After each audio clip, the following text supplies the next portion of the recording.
శాంతమ్మ ఒక పాఠశాలలో టీచరుగా పనిచేస్తూ ఉంటుంది. ఆమె స్కూల్ అయిపోయిన తర్వాత ప్రతిరోజు కాంతం దగ్గర పూలు తీసుకొని వెళ్తుంది. అయితే ఒకరోజు కాంతం శాంతమ్మతో, అమ్మా, మీకు దైవభక్తి చాలా ఎక్కువ. అందుకే రోజు పువ్వులు తీసుకెళ్తూ ఉంటారు. మా దగ్గరికి వచ్చే వాళ్ళలో రోజు వచ్చేది మాత్రం మీరొక్కళ్ళేనమ్మా. మీ దైవభక్తి చూస్తుంటే నాకు చాలా సంతోషంగా ఉంది. ఆ మాటలు విన్న శాంతమ్మ చాలా పెద్దగా నవ్వుతూ, ఏంటి కాంతమ్మా, రోజు పువ్వులు తీసుకెళ్లినంత మాత్రాన దేవుడికే తీసుకెళ్తారని నువ్వెలా అనుకుంటున్నావు? ఈ పువ్వులు నా కోడలికి చాలా ఇష్టం. అందుకే వీటిని తీసుకుని వెళ్తుంటాను. ఆ మాటలు విన్న కాంతం చాలా ఆశ్చర్యంగా, ఏంటమ్మా, ఈ పువ్వులు మీరు మీ కోడల కోసం తీసుకెళ్తున్నారా? చాలా ఆశ్చర్యంగా ఉందే. అత్తాకోడళ్ళు ఎంత ప్రేమగా ఉండడం నేను మొదటిసారి చూస్తున్నాను. ఏదైనా మీ కోడలు చాలా అదృష్టవంతురాలు. ఆ మాటలకి శాంతమ్మ నవ్వుతూ పువ్వులు తీసుకుని వెళ్తూ అత్తాకోడళ్ళంటే శత్రువులాగా ఉండాలని మనమే సమాజానికి చెప్తున్నట్టుంది. నువ్వు మాట్లాడే మాటలు ఏవైనా మార్పు మనలో నుంచే రావాలి. మనం వాళ్ళని బాగా చూసుకుంటే వాళ్ళు కూడా మనల్ని బాగానే చూసుకుంటారు అని అక్కడి నుంచి వెళ్ళిపోతుంది. తను సరాసరి ఇంటికి వెళ్లి కోడలు రోజాతో మాట్లాడుతూ ఉంటుంది. రోజా అత్తగారితో ప్రేమగా మాట్లాడుతూ, అమ్మా, ఈరోజు నేను హల్వా తయారు చేశాను.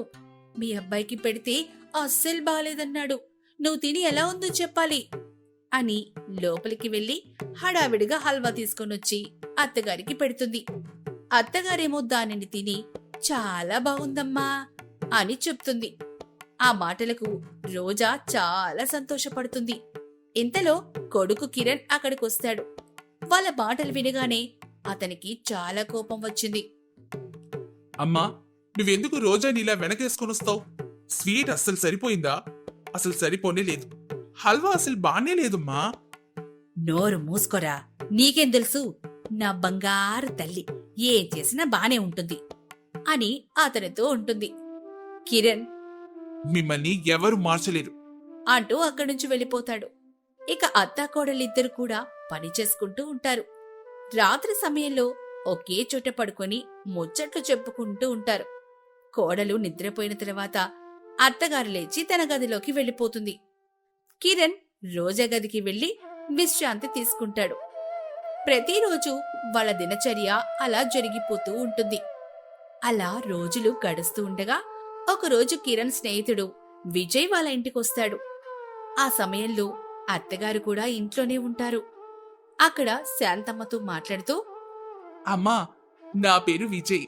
మాది చీరాల గ్రామం. కిరణ్ నా స్నేహితుడు. అసలు నేను ఇక్కడికి రావడానికి కారణం ఏంటంటే, మా అన్నయ్యకి పెళ్లి కుదిరిందమ్మా. ఆ విషయం చెప్పడానికి నేను ఇక్కడికి వచ్చాను. కిరణ్కి ఫోన్ చేశాను. తను ఇంటికే వస్తున్నా అని చెప్పాడు. ఇంటి అడ్రస్ చెప్పాడు. ఇక వెతుక్కుంటూ నేనే వచ్చాను. పాపం, ఎండనబడి వచ్చినట్టున్నావు. జ్యూస్ ఏమైనా తీసుకుంటావా బాబు? నువ్వు ముందు కూర్చో అంటూ అతనికి మర్యాదలు చేస్తూనే, అమ్మా రోజా, కొంచెం జ్యూస్ తీసుకొనిరామ్మా, కిరణ్ స్నేహితుడొచ్చాడు అంటూ కేక వేస్తుంది. వంటగదిలో ఉన్న రోజా, ఆ వస్తున్నానమ్మా అంటుంది. కిరణ్ స్నేహితులందరూ, నాకు తెలుసు బాబు, నేను నిన్ను కొత్తగా చూస్తున్నాను. కిరణ్ పెళ్లికి కూడా నువ్వు రాలేదనుకుంటా కదా? పెళ్లికి పిలిచాడు గాని ఆ సమయంలో మా నాన్నగారికి హెల్త్ బాగాలేదు. అందుకే రాలేకపోయాను. అప్పటినుంచి మళ్ళీ నాకు ఇప్పుడు కుదిరింది రావడానికి అని వాళ్ళిద్దరూ మాట్లాడుకుంటూ ఉండగా ఇంతలోనే జ్యూస్ తీసుకుని వస్తుంది రోజా. రోజా అతనికి జ్యూస్ ఇస్తుంది. ఆ తర్వాత శాంతమ్మతో, అమ్మా, నీకు కూడా తీసుకునొచ్చాను, తీసుకో అమ్మా అంటూ ఆమె కూడా ఇస్తుంది. ఈ అమ్మాయి మీ అమ్మాయి అండి? నాకెప్పుడు కిరణ్ అతనికి చెల్లెలుందన్న సంగతి చెప్పలేదే. కిరణ్ చేసుకున్న అమ్మాయి ఫోటో ఒకసారి నాకు చూపించాడు. కొంచెం ఇలాగే ఉంటుంది. కిరణ్ చేసుకున్న అమ్మాయి మీకు మేనకోడలా? ఆ మాటలకు వాళ్ళిద్దరూ పెద్దగా నవ్వుతారు. వాళ్ళు ఎందుకు నవ్వుతున్నారో అతనికైతే అర్థం కాక అలాగే చూస్తూ ఉంటాడు. చూడు బాబు, ఇలా నువ్వు అడగడంలో వింతేమీ లేదులే. ఎందుకంటే చాలా మంది మమ్మల్ని చూసి అలాగే అనుకుంటూ ఉంటారు. తను నా కూతురేం కాదు, నా కోడలు, కిరణ్కి భార్య. అంతే. ఆ మాటకతను ఆశ్చర్యంగా అలాగే చూస్తూ మరి అమ్మా అమ్మ అని పిలుస్తుందేంటి? అని అడగాలని ప్రయత్నిస్తూ ఉండగా ఇంతలోనే కిరణ్ వచ్చేస్తాడు. విజయ్, కిరణ్ ఇద్దరూ మాట్లాడుకుంటూ అలా బయటికెళ్ళిపోతారు. వాళ్ళు అలా బయటికెళ్ళిన తర్వాత విజయ్ రోజా సంగతి అడుగుతాడు. ఏం లేదురా, నా భార్యకి తల్లి లేదు. చిన్నప్పటి నుంచి తండ్రి అల్లారు ముద్దుగా పెంచుకున్నాడు. మా మామయ్య మరో పెళ్లి చేసుకుంటే ఎక్కడ రోజాని ఆమె హింస పెడుతుందో అని భయంతోనే పెళ్లి కూడా చేసుకోలేదట. తల్లి లేని తనకి మా అమ్మే తల్లయిందిరా. ఆ మాటలు విని అతను చాలా సంతోషంగా, మీ అమ్మగారి లాంటి అత్తగారిని నేనెక్కడ చూడలేదురా. ఆమె మనసు చాలా గొప్పది అంటూ పెళ్లి గురించి చెప్పి అక్కడి నుంచి వెళ్ళిపోతాడు. కొంత సమయం తర్వాత కిరణ్ కూడా ఇంటికెళ్తాడు. ఇంటికి వెళ్లే సమయానికి పక్కింటి వాళ్ళకి, ఆ కుటుంబానికి చిన్న గొడవ జరుగుతూ ఉంటుంది. ఎందుకు మీరు మా అమ్మాయిని అనాలి చెప్పండి? నీళ్లు పట్టుకోవడానికొస్తే ఏదో మాటలు మాట్లాడుతున్నారంట. అలా ఇంకెప్పుడు మాట్లాడద్దు. అసలు గొడవకు కారణం మీరే. ఇంకెప్పుడు మా అమ్మాయి జోలికి రావద్దు. అబ్బో, కడుపుడు పుట్టిన కూతురులాగా మాట్లాడకమ్మా. మాకు కోడళ్ళొచ్చారు, మేము మొదటాలని అలాగే చూసుకున్నాం. ఇప్పుడు మా నెత్తికి కూర్చున్నారు. కోడల్ని ఎక్కడ పెట్టాలో అక్కడే పెట్టు. నీకు అంత మంచిది కాదు. ఏదో నీ మంచి కోసం చెప్పాను. ఇందులో మంచే ఉంది, చెడే ఉంది.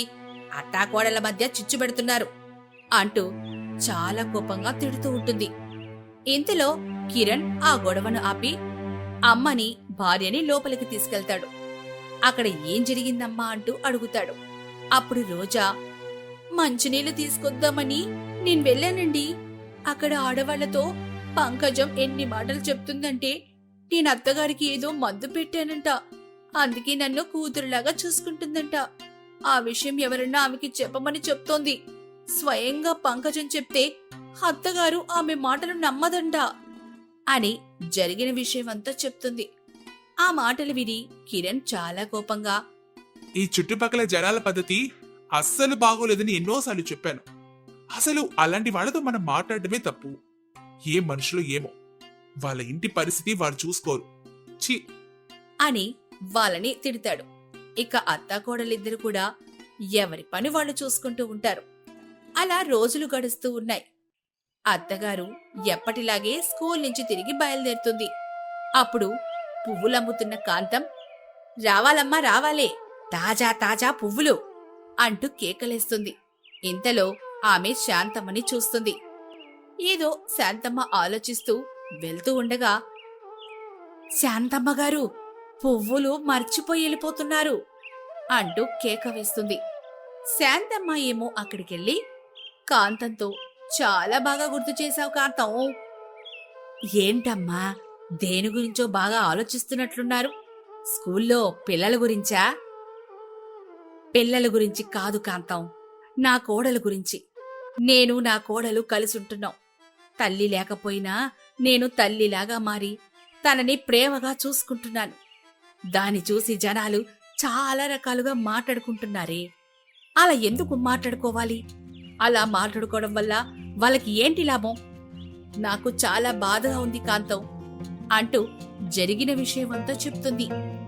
అమ్మా, అలాంటి చిన్న చిన్న విషయాలకు మనం బాధపడుతూ ఉంటే ఎలా చెప్పు? దారిన పోయేటప్పుడు కొన్ని కుక్కలు మొరుగుతుంటాయి. మనం వాటిని చూసి చూడనట్టు వదిలేయాలి. కావాలని దగ్గరికెళ్ళి కదిలిస్తే అయ్యే మన మీదే పడతాయి. వాటితో మనకెందుకు చెప్పండి, వదిలేయండి. అవును కాంతం, నువ్వు చెప్పింది కూడా నిజమే అంటూ పువ్వులు తీసుకుని వెళ్తూ ఉండగా, అమ్మా నువ్వు ఏమనుకోపోతే ఒక్కసారి నీ కోడల్ని చూపించొచ్చు కదా. అసలు ఎవరో ఆ అదృష్టవంతురాల్ని ఒక్కసారిని చూడాలనుందమ్మా నాకు. అప్పుడు శాంతమ్మ తప్పకుండా అంటూ, ఇప్పుడే వెళ్దాం పదా అని లేపి మరి, నీ పని పూర్తయిన తర్వాత మా ఇంటికి రా అంటూ అడ్రస్ చెప్తుంది. ఒకసారి మీ ఇల్లు చూపిస్తే చాలమ్మా, ఎప్పుడైనా అవసరం ఉన్నప్పుడు వస్తూ ఉంటానులే. ఇప్పుడు నేనైతే మీతో వస్తాను. అందుకు ఆమె సరే అని ఇంటికి తీసుకెళ్తుంది. ఇంటి దగ్గర కోడల్ని పరిచయం చేస్తుంది. కోడల్ని చూసి కాంతం, అమ్మాయి, నువ్వు చాలా గొప్ప పుణ్యం చేసుకున్నావు కాబట్టే ఇలాంటి మంచి అత్తగారు దొరికారు. మిమ్మల్ని చూస్తుంటే నాకు చాలా సంతోషంగా ఉంది అంటూ శాంతమ్మ పరిచయం గురించి చెప్తుంది. దాని విన్న రోజా కూడా చాలా సంతోషపడుతూ, మీకు కోడలని చెప్పింది కానీ బయట చాలా మందికైతే కూతురనే చెప్తుంది. నిజంగా మా అత్త చాలా గొప్పది. తల్లి ప్రేమ దక్కని నాకు తల్లి ప్రేమను చూపిస్తుంది. మరొక జన్మంటూ ఉంటే మా అత్తగారికి కూతురులాగే పుట్టాలని కోరుకుంటాను అని చెప్పి సంతోషమని చాలాసేపు అక్కడే ఉండి తర్వాత అక్కడి నుంచి వెళ్ళిపోతుంది. అలా రోజులు గడుస్తూ ఉన్నాయి. ఎంతమంది ఎన్ని మాటలు చాడీలు చెప్పినా ఆ అత్తాకోడళ్ళు మాత్రం తల్లి కూతురులాగే సంతోషంగా ఉంటారు. అత్తగారు శాంతమ్మ చాలా కంగారు పడుతూ అటూ ఇటూ తిరుగుతూ ఉంటుంది. ఇంతలో తమ ఇద్దరి కోడళ్ళు రోజా, ఊర్వశి ఇద్దరు కూడా మార్కెట్ నుంచి కూరగాయలు తీసుకునొస్తారు. అత్తయ్య, మీరు చెప్పిన అన్ని రకాల కూరగాయలు తీసుకొచ్చాము. ఇంకా ఏవైనా పనులున్నాయా? మన ఇంటికి రావాల్సిన చుట్టాలు బయలుదేరారా అత్తయ్య? అత్తగారు శాంతమ్మ చాలా కంగారు పడుతూ, అయ్యో, వాళ్ళు బయలుదేరారు గాని గ్యాస్ వాడు ఇంతవరకు రాలేదు. వాళ్ళకి ఏం వంట చేసి పెట్టాలి? నాకు అసలు తల తిరుగుతోంది. అతనికి ఫోన్ చేస్తే ఫోన్ కూడా ఎత్తడం లేదమ్మా. మీరు కంగారు పడి బీపీ తెచ్చుకోకండి అత్తయ్యా. మీకు కత్తుల్లాంటి తెలివైన ఇద్దరు కోడలున్నారు. మా సంగతి మీరు మర్చిపోతే ఎలా చెప్పండి? ఒకసారి ఆ గ్యాస్ అతని ఫోన్ నంబర్ ఇలా ఇవ్వండి, నేను ఫోన్ చేస్తాను. కొత్త నెంబర్ నుండి చేస్తే ఖచ్చితంగా ఫోన్ ఎత్తడానికి అవకాశం ఉంటుంది. అత్తగారు శాంతమ్మ సరే అని అతని ఫోన్ నంబర్ చెప్తుంది. వెంటనే రోజా అతనికి ఫోన్ చేస్తుంది. అతను ఫోన్ లిఫ్ట్ చేస్తాడు. రోజా సరాసరి గ్యాస్ అని మాట్లాడకుండా కొంచెం అతని మాటల్లో పెట్టి గ్యాస్ గురించి కనుక్కుంటుంది. అమ్మా, నేను రావడానికి 3 లేదా 4 గంటలు పడుతుంది. బండి పంచర్ అయిందమ్మా. పంచర్ వేసే వ్యక్తి ఇక్కడ లేడు. మీలాగే అవసరం ఉన్న వాళ్ళు చాలా మంది ఉన్నారు. అర్థం చేసుకోండమ్మా. ఊరికే ఫోన్ చేస్తే నేనెంతమందికి సమాధానం చెప్పగలను చెప్పండి? ఆ మాట విని రోజా, సరే అయితే మరేం పర్వాలేదులే, మీరైతే కొంచెం త్వరగా రావడానికి ప్రయత్నం చేయండి అని ఫోన్ కట్ చేస్తుంది రోజా. అత్తగారేమో, ఏంటి కోడలి పిల్ల, అతనితో అలా మాట్లాడుతున్నావు? నువ్వు మాట్లాడే పద్ధతి చూస్తే అతను త్వరగా వచ్చేలాగే లేడు కదే. అత్తయ్యా, మీరేం కంగారు పడద్దు. నువ్వు తీరిగ్గా వెళ్ళి కోడలు దిద్దిన కాపురవని సీరియల్ చూస్తూ ఉండండి. మిగిలిన పనులన్నీ మేం చకచక ఎలా చేస్తామో మీరే చూడండి. నాకు కాలు చెయ్యి ఆడడం లేదమ్మా. గ్యాస్ లేకుండా మీరెలా చేస్తారు? కట్టెల పొయ్యి కూడా లేదు. ఏం చేస్తారు మీరిప్పుడు? ఇక కోడలు ఇద్దరు కూడా ఆమెను లోపలికి తీసుకెళ్లి ప్రశాంతంగా టీవీ పెట్టి కూర్చొని చెప్తారు. ఇద్దరు కోడళ్ళు కూడా చకచకా వంటగదిలోకి వెళ్తారు. వాళ్ళిద్దరూ ఏం చేయాలా అంటూ ఆలోచిస్తూ ఉంటారు. రోజా, నేనైతే చపాతీ చేస్తాను. నువ్వు వాటిని ఇస్త్రీ పెట్టె మీద కాల్చేయి. సూపర్ ఐడియా అక్క. అలాగే నేను రైస్ పెడతాను. వాటర్ హీటర్ సహాయంతో అదైపోయిన తర్వాత రసం పప్పు పెట్టావంటే లొట్టలేసుకుంటూ తింటారు చుట్టాలు. ఇక పెద్ద కోడలు ఊర్వశి చపాతీలు చేస్తూ ఉంటే ఆ చపాతీలు ఇస్త్రీ పెట్టె మీద కాలుస్తూ ఉంటుంది రోజా.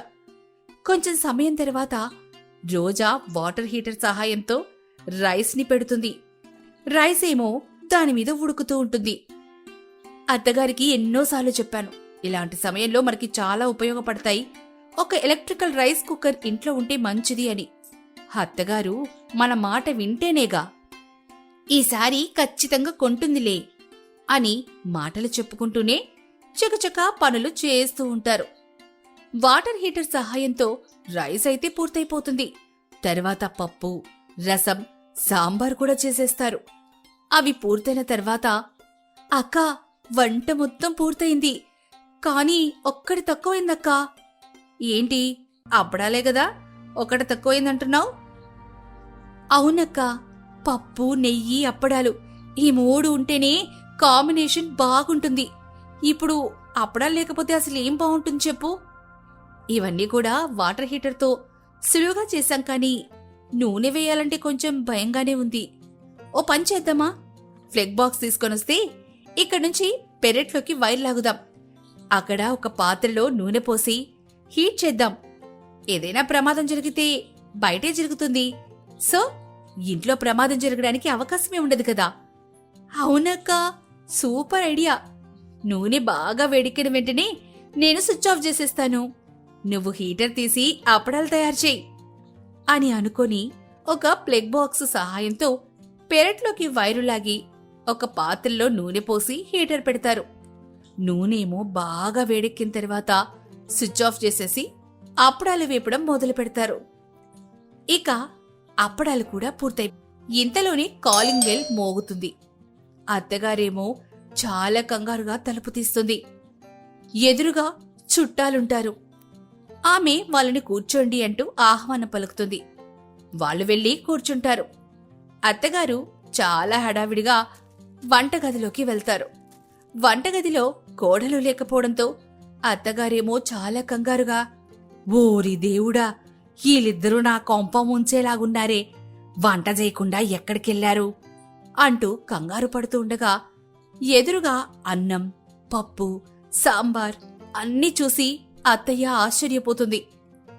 వంటలన్నీ పూర్తయ్యాయి. అబ్బా, వీళ్ళెక్కడికెళ్లారైతే ఇప్పుడు? అసలు వీటిని ఎలా చేశారు అంటూ ఆలోచిస్తూ ఉండగా పెరట్లో నుంచి అప్పడాలు తీసుకుని వంటగదిలోకి వస్తారిద్దరు. అప్పడాలు? ఓసే, ఈ వంటలన్నీ మీరెలా చేశారే? నాకసలు చాలా ఆశ్చర్యంగా ఉంది. వాళ్ళు అత్తగారితో మాట్లాడుతూ ఉండగా, దీని గురించి మాట్లాడుకుందాం కానీ ముందు భోజనం వడ్డించండి, వాళ్ళు వచ్చేశారు. అందుకు కోడళ్ళిద్దరూ సరే అని చెప్పి వాళ్ళు తయారు చేసిన వంటలన్నీ తీసుకునెళ్లి వచ్చిన అతిథులకు వడ్డిస్తారు. వాళ్ళేమో తింటూ చాలా అద్భుతంగా ఉన్నాయి వంటలంటూ, ఇంత రుచిగా నువ్వెప్పుడు తినలేదంటూ, చాలా అద్భుతంగా వంటలు చేశారంటూ పొగుడుతారు. నా కోడలి వంటలు అద్భుతంగా చేస్తారు. వాళ్ళు వంటలు చేసే విధానం చూస్తే ఎవరికైనా మతిపోవాల్సిందే అని చాలా గొప్పగా చెప్తూ ఉంటుంది. వాళ్ళు భోజనాలు చేసి అలా తిరిగ్గా కూర్చుంటారు. ఇంతలోనే గ్యాస్ అతను వస్తాడు. అతను చాలా కోపంగా, ఏంటమ్మా, ఫోన్ చేస్తుంటే ఫోన్ మీరెందుకు ఎత్తరు? నేను అడ్రస్ ఎక్కడని అర్థం కాక కన్ఫ్యూజ్ అవుతున్నాను. మీరింటికి చుట్టాలు వస్తున్నారు, గ్యాస్ లేదని నేనేదో తొందరగా మీకు ఇద్దామనొస్తే మీరసలు కనీసం ఫోన్ కూడా ఎత్తడం లేదు. ఇంతలో అత్తగారు అతనికి సైగ చేస్తూ ఉంటుంది. వచ్చిన బంధువులందరూ ఆశ్చర్యపోతూ ఉంటారు. బంధువుల్లో ఉన్న కాంతం కొంచెం విచిత్రంగా చూస్తూనే ఉంటుంది. ఇంతలో కోడళ్ళొచ్చి గ్యాస్ తీసుకుని డబ్బులిచ్చి అతన్ని పంపించేస్తారు. ఏంటి శాంతమ్మా, గ్యాస్ లేకుండా ఎన్ని వంటలు ఎలా తయారు చేశారు? నాకు చాలా విచిత్రంగా ఉంది. రైస్ అయితే ఎలక్ట్రికల్ కుక్కర్లో చేశారంటే అది పర్వాలేదు, మరి కూరలన్నీ ఎలా చేశారు? కొంపదీసి ఫ్రిడ్జ్లో పెట్టుకుని అన్నీ వేడి చేసి ఇచ్చారా ఏంటి? అత్తగారు కంగారు పడుతూ ఏదో చెప్పబోతూ ఉండగా, అయ్యో నామతి మండా, ఏడి చేయడానికైనా గ్యాస్ కావాలి కదండి, మరైతే ఎలా చేశారో మాకు చెప్తారా?